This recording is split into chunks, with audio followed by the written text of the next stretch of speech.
Welcome to Mirror Talk, Soulful Conversations.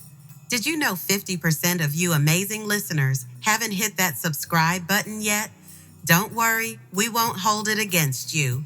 Join our Soulful Squad by subscribing now so you'll never miss a moment of inspiration, wisdom, and laughter. And hey, don't keep all this goodness to yourself. Share the love with friends, family, and even your pets. They need soulful conversations too. Leave us a comment, drop a review, and let's make these conversations go viral. Ready to reflect, connect, and grow? Let's dive in.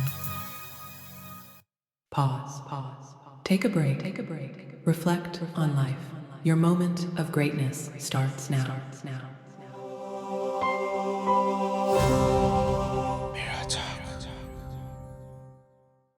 In this episode, we will learn how to be rebels and succeed in a world that sometimes seems to have no place for us.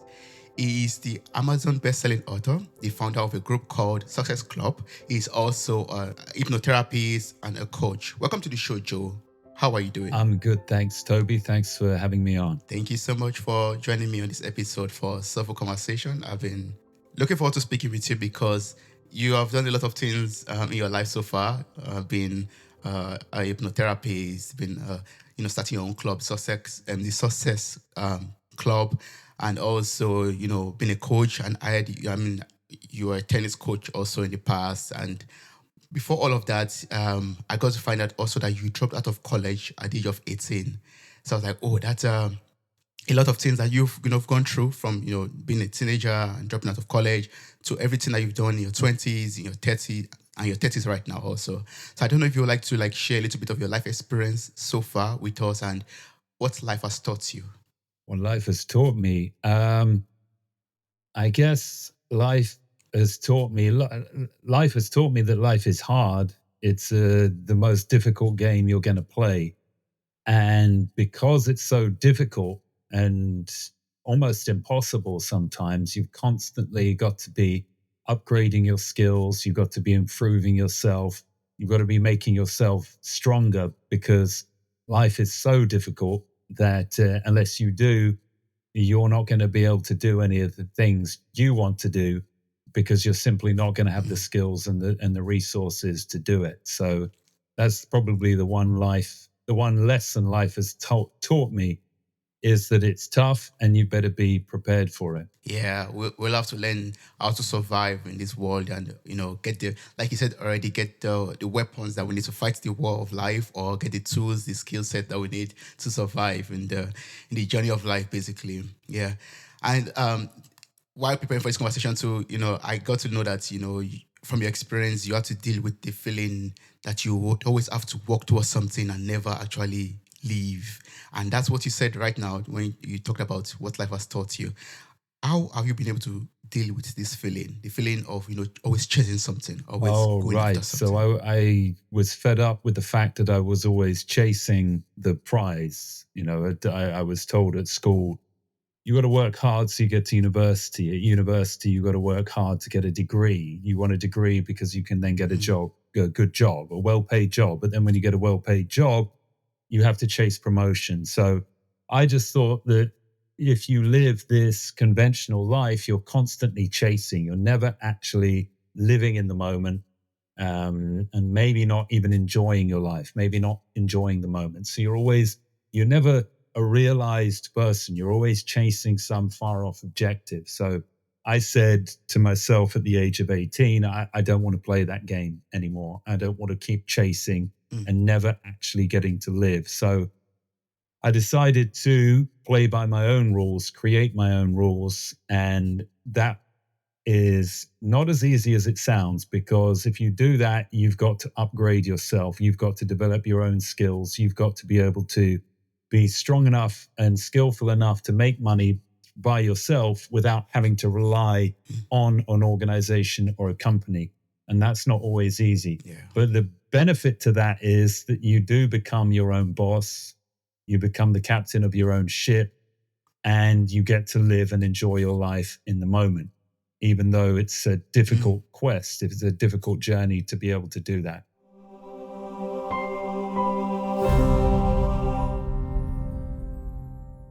Yeah, I mean, from a lot of friends that are on this journey, this entrepreneurial journey, I've got to learn that also, that it's not all roses all the time. Because sometimes I'm always like, oh, I work 9 to 5, I do the 9 to 5 job, and I'm like, okay, I get to go to work, and it's strenuous sometimes. You have to meet some demands, like you said, always chasing the price, chasing the goal. But I look at my friends, I'm like, oh, it's so chilled for you. You wake up and do things at your own times, on your own pace, and you make your money, and you even make even much more money. And they're like, no, no, no, no, no. Sometimes you don't even make anything. Sometimes you make losses. Sometimes you have to battle with that, challenge. But all in all, it's a wonderful experience for them. Even for me myself, like working by the side also on some entrepreneurial journeys and stuff. It's a I would say it takes a bit of courage, a bit of strength to be able to go on that, yeah, on that journey. But one thing I would like to ask, I would like to backtrack a little bit to when you were 18 and you decided to drop out of college, of the university. Did you face any resistance, maybe from your parents, from society, saying, "Oh, you must be a rebel, not to follow the norms of the society, of the world. You're supposed to go to school and then get your certificate, get a job, get married, have children, and die." Yeah. So I faced a lot of resistance throughout the journey, but not in that precise moment because I left. I thought I was studying history and politics, and I left and I thought that, oh, the reason I'm not enjoying it because of the history. I just want to study politics because I thought at the time I wanted to become a politician. So the plan was to go back to university the year later and just study politics. So I didn't get too much resistance because I went back. I did actually go back to university and study politics. So I didn't experience my resistance then. I experienced it after I went back to university and finished my course. And then I left. And then I said, look, I'm not going to follow a conventional career. I'm not going to become a lawyer. Both my parents were lawyers. I'm not going to go and work in a corporation. I'm not going to become an accountant. I'm not going to do any of these mainstream careers because none of them inspire me. I'm not interested in any of them. I'm going to find my own path. And my own path meant becoming a self-help author. But before I did that, I became a tennis coach and then I became a hypnotherapist. Now, at that point, I encountered a lot of resistance such as, oh, you're never going to make enough money to support yourself. You can never become a successful author because people don't make any money being authors. The chances of getting a publishing deal are so minimal, it's not even worth trying. So I had a lot of people saying to me that it wasn't possible, that I should just use my degree to get a conventional career. But it's something I decided not to do. I didn't cave into that pressure because I was certain that I would be completely uninspired doing it. I'd had 3 years at university, bored and not enjoying myself. I didn't then go and want to have a career for 40 years being bored and not enjoying myself. Didn't matter how much money you were going to pay me. Every single day I'd have to be doing something that was boring or stressful or uninspiring. And I thought no amount of money was worth me doing that. So that's why I decided to make the journey I made. Yeah, that's awesome. I mean, that's already giving me a very good segue to my next question, and it happens to be, your book, the Rebel Code. When you explain this right now to me, I just had this reflection in my head, saying, a lot of people might have said, you are living life at in your own terms, basically, and disobeying the laws and the set rules, and that makes you very rebellious. And your book challenges us to live authentically and stay true to ourselves. And from what you said earlier, and that's why I'm going to ask you about your book right now. From what you said earlier, you understood who you are, your personality, and you know that a 9 to 5 is not what you want to do. Being a lawyer, being an engineer, working in an office for someone else is not who you are. And that's why you decided, to become an entrepreneur. And that's being authentic to yourself. So why would do you, can you, before I ask you about your book, I would like to say, why do do you think the world needs more people like you, more people that are rebellious, more people that are rebels, that don't want to follow the norms of the world? Because otherwise society and life, it just stagnates. It's just everybody following the status quo, not questioning anything, not coming up with any new innovation. Innovation comes through rebels. Rebels can be a wide collection of people. It's not just outlaws or people who disobey the law. That's not the kind of rebellion I'm promoting. The kind of rebellion I'm promoting is asking questions. So you may work within a company and you may be asking the question, well, why are we always doing it this way? Can't we do it another way? Can't I create a new product? Why are we always selling the same product? We're selling the same product, but in 10 years' time, unless we innovate, nobody's going to be interested in this. So we've got to challenge the existing way of doing things and come up with something better and new. And that's why rebels are so needed, because most people are followers. They're not going to do that because they're worried that they're going to jeopardize their security. If they stand up to their boss, or if they stand up to society and say, we shouldn't be doing it this way, they fear the repercussions of doing that. They worry that it's going to affect their security and they're going to come to harm. So they're never going to say anything. The leaders aren't going to say anything because the leaders are benefiting from the way that the system is. They want things to continue because they're in positions of power. They tend to be wealthy. So they're not going to say, right, we need to change things, because if doing so would jeopardize their position. So that just leaves the 5% of people who are rebels to come along and say, no, we need to do things differently. And if they are successful, everyone then benefits. So the followers and the leaders benefit because we make a paradigm shift into a new way of doing things, which benefits everyone. So it falls on the leader's shoulders. It's a big responsibility and it's a daunting task, but they have to do it because without that, humanity just stagnates.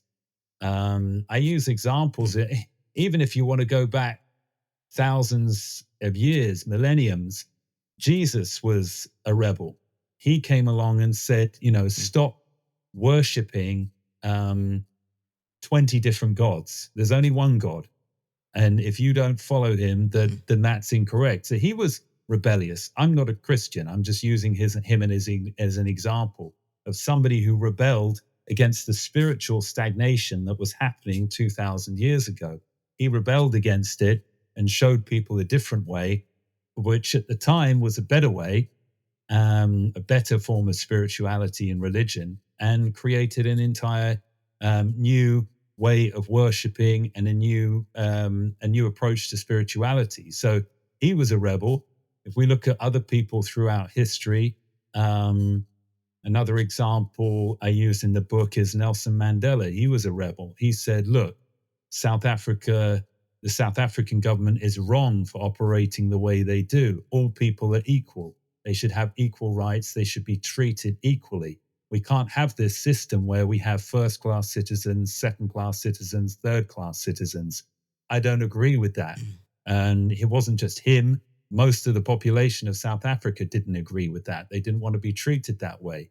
So he had to challenge the system to create something better. So unless these rebels come along, and it's not always just an individual, it could be a group of rebels, come along and challenge the system, challenge the status quo, humanity's never going to advance. So that's why we need rebels. Yeah. First of all, I'm so grateful that you made that clarification. Being a rebel does not mean you should go out there and disobey the law and cause havoc, but it means knowing who you are and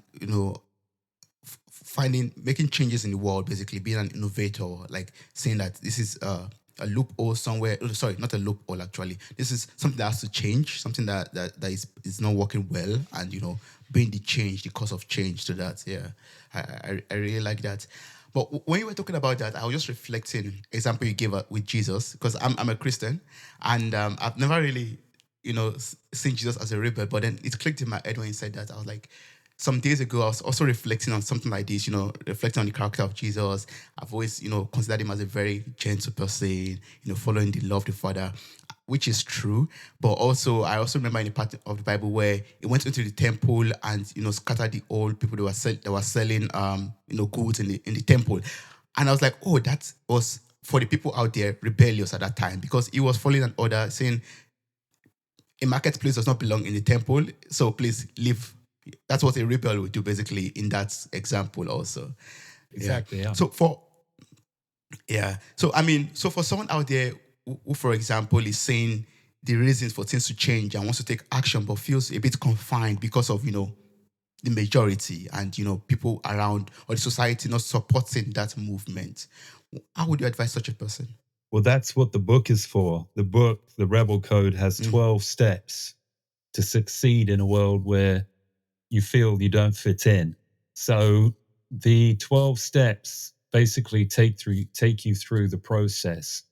Number one, I'll go through them each as quickly as I can. I'll be as brief as possible. Number one is create your own world, but don't get lost in it. Now, number one is basically telling you, as a rebel, you're going to be far better if you create, you're going to be far happier and more fulfilled if you create your own world, rather than adapting yourself to the followers and the leaders' world.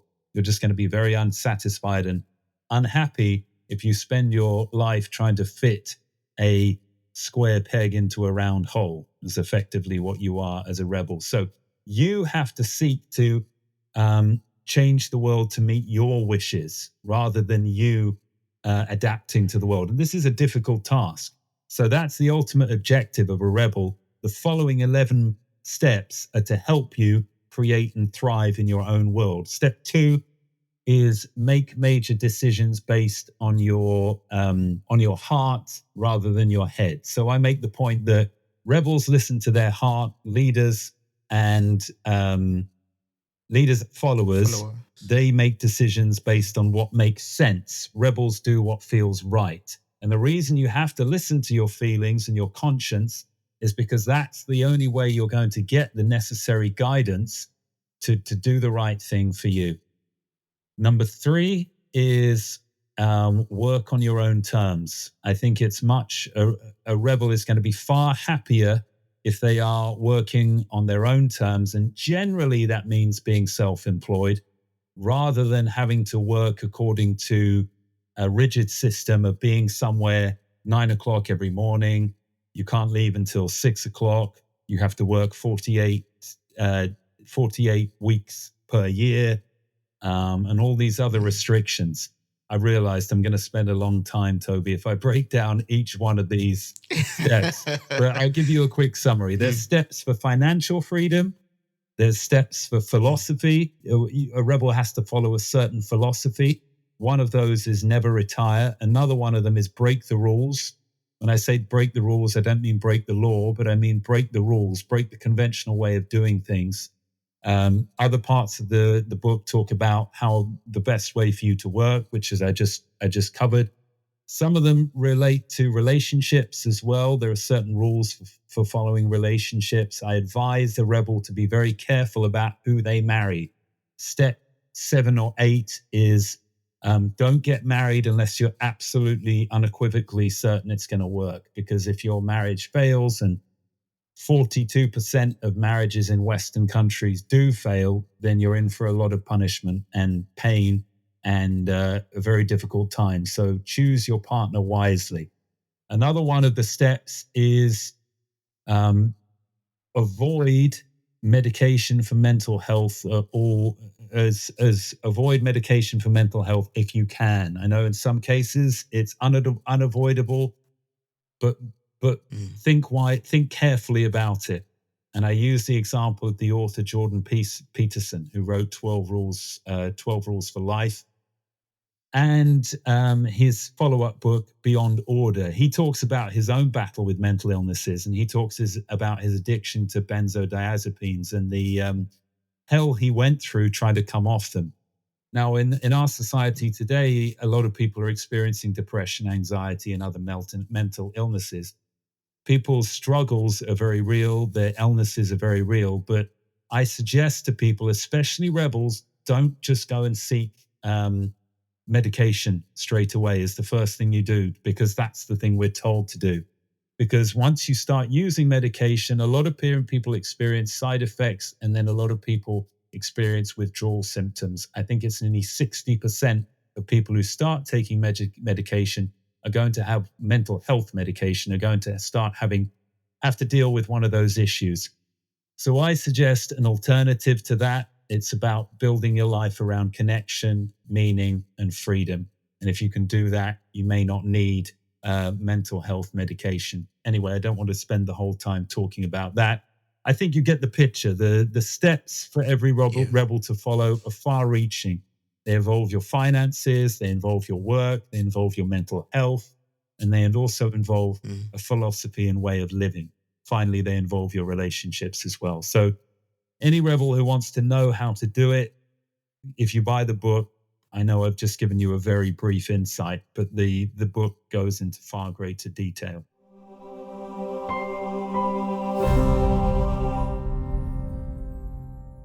I'm going to place the link to your website in the show notes of this episode. There you find further information about how to get the book and your other book too that we might not touch on in this podcast conversation.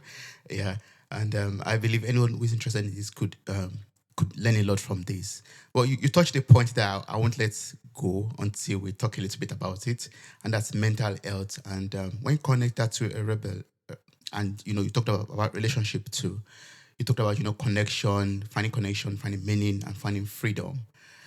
And, sometimes when we are rebellious in our ways, not in a bad way, but, in the actions we take towards making changes, causing innovations and all of that, it might lead to us losing some relationships. It might lead to us being lonely or, start to experience loneliness.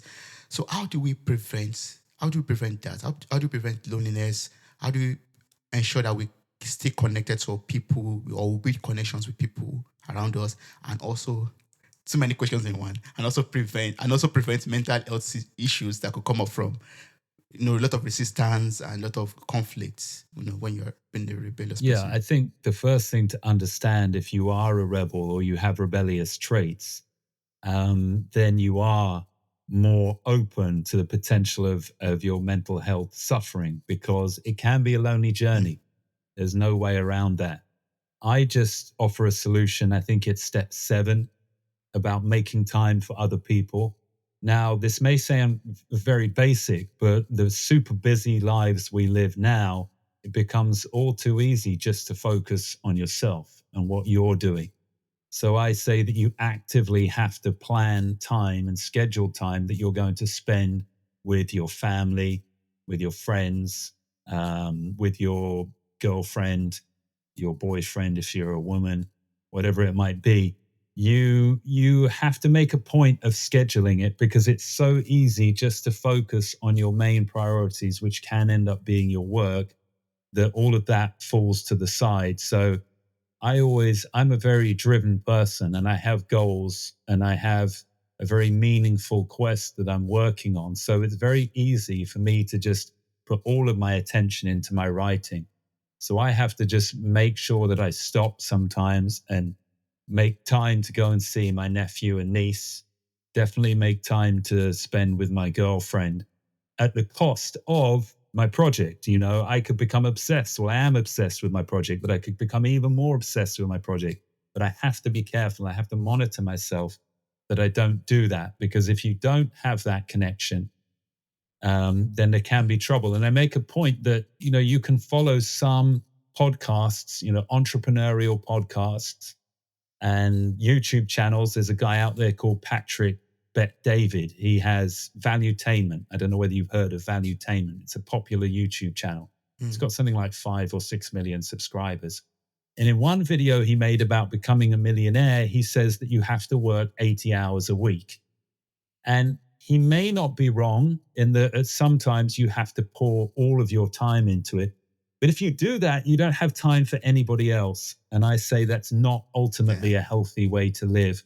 And if it's going to take you a little longer, well, that's fine. It's just going to take you a little longer. You shouldn't sacrifice your mental health or your relationships to this idea that you've got to work 80 or 100 hours a week to be successful on your entrepreneurial journey. I don't do that. And I've accepted the fact it's going to take me a little bit longer.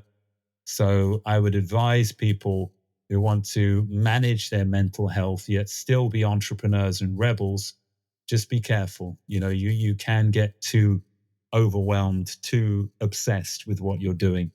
So always take time out for other people. Yeah, that's very valid. Always take time out for other people and also for yourself too. Sometimes you just have to take a break and connect back with yourself, with your mental health. Yeah. Just close your eyes sometimes and just don't think about the project or think about your work. It's going to be very difficult, but it's, I think, sometimes very, very important also for us to do.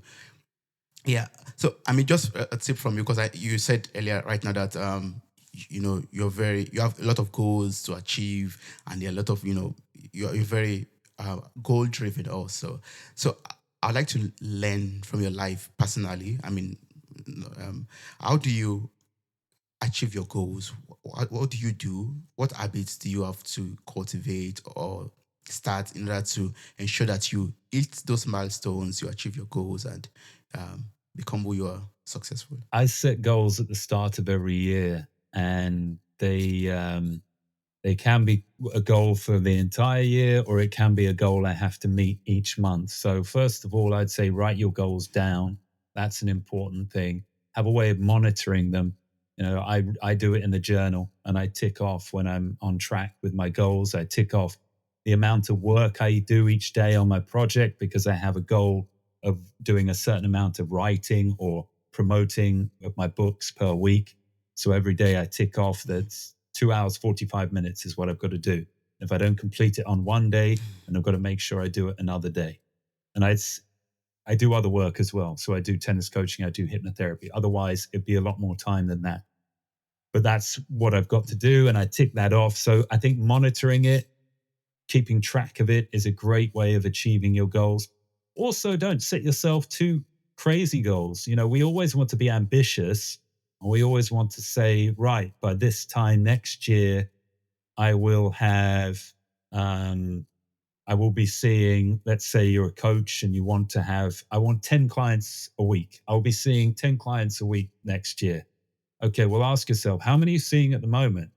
And you answer, well, one client a week. Or I'd say, well, what in your past makes you think you're going to be able to see 10 clients a week? Why not just go for 2 clients a week? Every week next year, you're going to have 2 clients a week. So set goals which you can actually achieve. Yes, you want your goals to stretch you, but at the same time, don't make them just fantasy goals. Make them goals that something in your past performance has indicated you might be able to achieve it, and go from there. Because guess what? If you get 2 clients a week next year, the year after that, it's realistic to say you can get 4 clients a week. Then the year after that, 8 clients a week. And after a while, it's not long before you've built a thriving coaching business, just by having these goals and making sure that you could actually achieve them. So 2 points. Number 1, monitor your goals and write them down.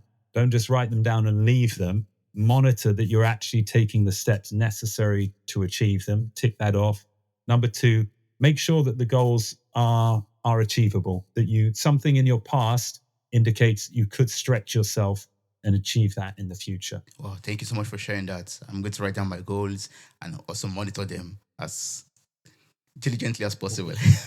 I mean, Joe, I've learned a lot from you from this conversation. I know I have a lot of other questions to ask, but we're running out of time, and I don't want I want to really respect your time so much.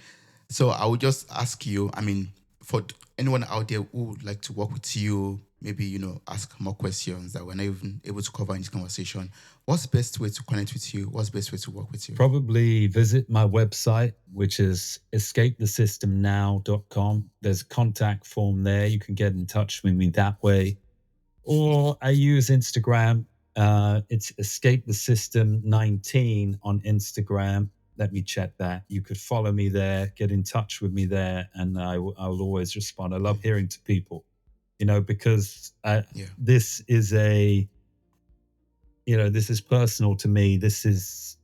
I know how difficult it is as a rebel when you're trying to forge your own journey. So if somebody likes my work, you like this podcast, you like my books, then I'm automatically on your side. I'm automatically going to try and do what I can to help you. And you mentioned Success Club actually as well, and that's something which is affordable monthly coaching, group coaching for entrepreneurs, creators, artists, to have a connected network of people doing similar things who support each other. And I also give presentations to give you the insights and knowledge to help you succeed. So come along to Success Club, connect with me through my website, or get at me through Instagram.